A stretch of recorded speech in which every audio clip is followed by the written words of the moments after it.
کتابوں میں تو بہت کچھ لکھا، اور ہمیں بھی کچھ نہیں آتا. ہمیں تو کوئی بڑے عالم تھے، کوئی بہت بڑے عالم تھے، تو ان سے کسی نے کہا حضرت آپ تو بڑے عالم ہیں، تو انہوں نے کہا سمندر کے اندر سوئی ڈبو، سوئی کی نوک پہ جتنا پانی آتا ہے سمندر کے مقابلے میں ہمیں تو اتنا بھی علم نہیں ہے.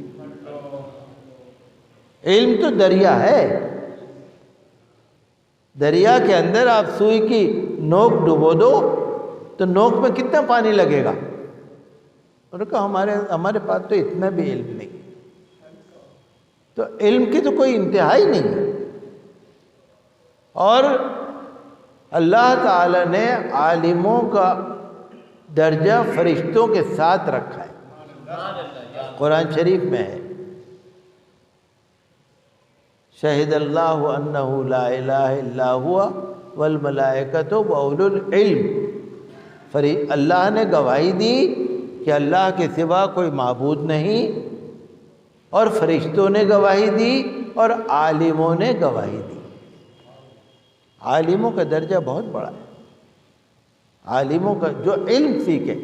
ہمارے پاس مدرسے میں بچے پڑھتے ہیں، بچے تو بچے ہی ہوتے ہیں، ہم تو چاہتے ہیں ان کو پتہ نہیں کیا پڑھا دیں، لیکن بچے کھیلتے رہتے ہیں، نہیں پڑھتے. تو ہم تو چاہتے ہیں کہ بچوں کی تعلیم و تربیت ہو. حضرت امام اعظم ابو حنیفہ رحمۃ اللہ علیہ، حضرت امام اعظم ابو حنیفہ رحمۃ اللہ علیہ، ان کے ایک شاگرد تھے امام ابو یوسف، بہت مشہور شاگرد تھے امام ابو یوسف، اور ایک تھے ان کے شاگرد امام محمد. یہ دو مشہور تھے. حضرت امام اعظم ابو حنیفہ کے شاگرد بہت تھے. تو حضرت امام ابو یوسف جب بچے تھے، چھوٹے تھے، تو بڑے غریب تھے، بڑے غریب تھے. تو ان کی امی کے پاس کھانے کو کچھ تھا نہیں. ابو یوسف کی کھانے کو ان کا نام تھا یعقوب، تو کھانے کو کچھ تھا نہیں. تو امی نے ابو یوسف کو ایک دھوبی کے پاس کام پہ لگا دیا.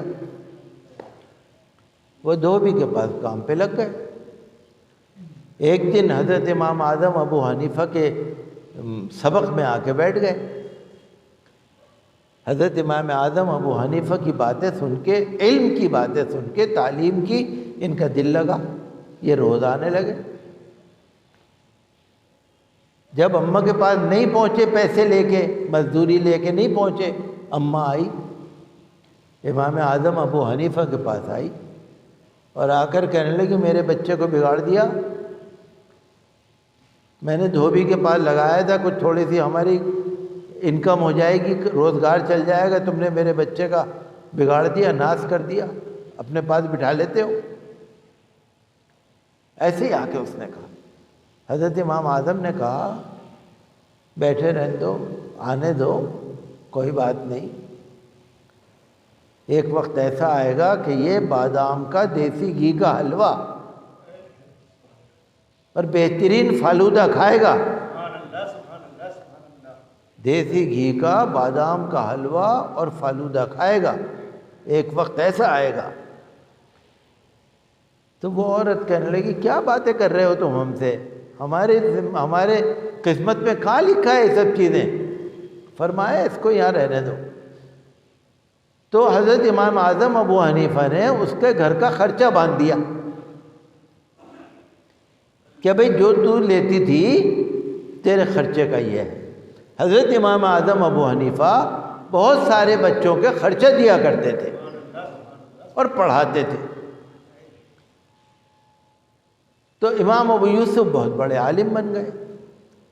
پھر جو خلیفہ تھا اس وقت کا، اس نے ان کو قاضی بنا دیا، جج، اپنی حکومت کا جج بنا دیا. تو ایک دن خلیفہ نے دعوت کری قاضی صاحب کی، جج کی، امام ابو یوسف کی، اور خلیفہ نے بہت بہترین کھانے بنوائے اور اس میں بادام کا دیسی گھی کا حلوہ اور فالودہ اور بہت اچھی چیزیں.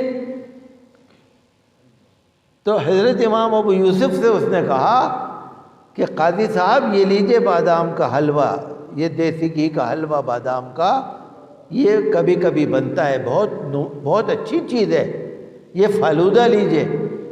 تو امام ابو یوسف تھوڑی دیر کے لیے سوچنے لگے اور تھوڑے سے مسکرانے لگے۔ خلیفہ نے کہا کیا بات ہوئی، کیا بات ہوئی، آپ کیا سوچ رہے ہیں؟ کہنے لگے جو آج تم کہہ رہے ہو بہت دن پہلے میرے بچپن میں میرے استاد امام اعظم نے یہی تو کہا تھا، یہی تو کہا تھا جب انہوں نے کہا تھا، اور آج مجھے وہ چیز مل رہی ہے۔ تو اللہ کے ولی جو ہوتے ہیں نا، جو عالم ہوتے ہیں نا، جو عالم ہوں گے، جو نیک ہوں گے، وہی اللہ کے ولی ہوں گے۔ دیکھیے انہوں نے کب کا دیکھ لیا، قاضی خلیفہ کے محل کے اندر جو ان کا حلوہ خلیفہ نے تیار کرایا، امام اعظم نے کب دیکھا؟